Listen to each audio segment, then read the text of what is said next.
Every native nation has a version of this ceremony. But what was very powerful and meaningful for me there in that moment with you and Bobby Kennedy and everyone else was that there were mostly European Americans in there, except for myself and the Afro-Indigenous brother. Porangi. Yes. Oh, Porangi. How could I forget? Porangi. And I wasn't pouring the water. When it came time to sing, I wasn't the only singer.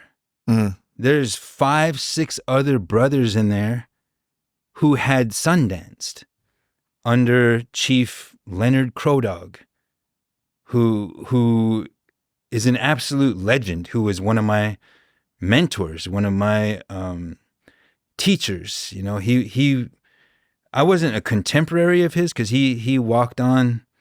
He walks in power everlasting since, I believe it was 2021. But he gave me things. You know, I cherish the times that I had with Chief Leonard Crowdog. My first teacher, Sonny Richards, you know, he learned from Chief Frank Foolscrow.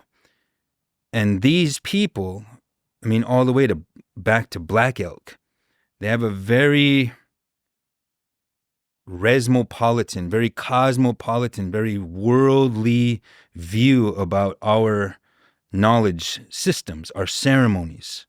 We do them on behalf of all humanity, and all humanity is able to participate, able to avail themselves of this knowledge.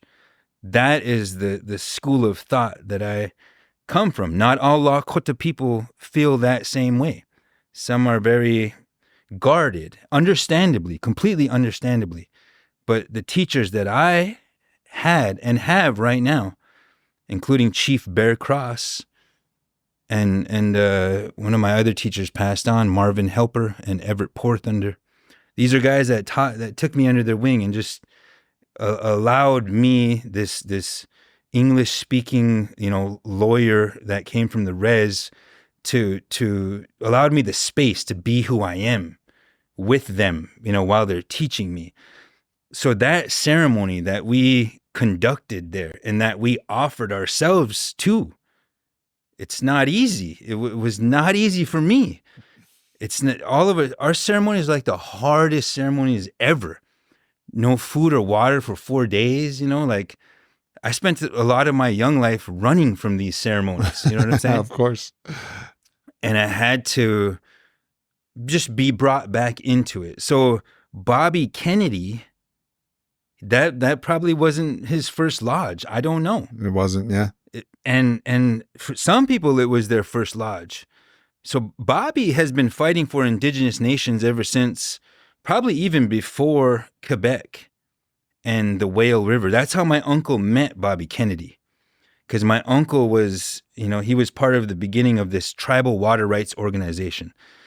And they sent him, this is before the internet, before cell phones, all that. They sent him to Quebec to represent Sioux Nation water rights and every other tribes that were within the Missouri River watershed. He goes to Quebec, meets Bobby Kennedy. He doesn't know Bobby Kennedy is going to be there. Bobby is there to defend the Cree Nation and their ecosystem that they depend on from this large-scale hydropower dam that was going to destroy all of their hunting lands, their trapping lands, their fishing lands, everything that they used to sustain themselves. Bobby was there to defend that in the early 1990s. So, and this guy's been doing it his whole life. He saved the Hudson River. Yeah. He's representing all the commercial fisher.